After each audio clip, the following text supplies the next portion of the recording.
My mother-in-law tried to destroy my house over a fence, so I got her entire home condemned. My mother-in-law, Sandra, showed up to my wedding wearing a floor-length white lace gown and a tiara. She spent the entire reception telling guests that I was a gold digger and that her son deserved someone with more class. My maid of honor handled it perfectly by tripping and drenching Sandra's white dress in a massive glass of red wine. Sandra screamed that I had orchestrated a physical assault and promised she would get her revenge. 2 years later, my husband and I bought the empty lot directly next to Sandra's house to build our first home. The harassment began before the foundation was even poured. Sandra called the city every single day, claiming our construction noise was killing her pet birds and that our gravel was illegal. The breaking point came when I finally installed a beautiful 6-foot cedar privacy fence.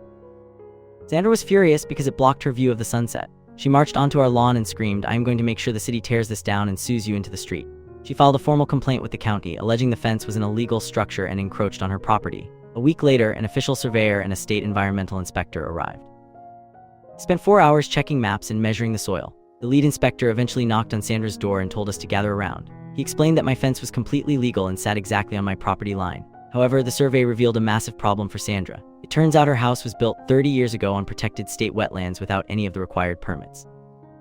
Because Sandra's formal complaint forced an official inspection of the land records, the city was now legally required to intervene.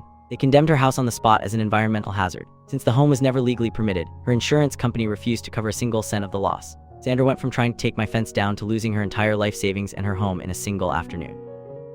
She is currently living in a studio apartment while the city prepares to demolish her house.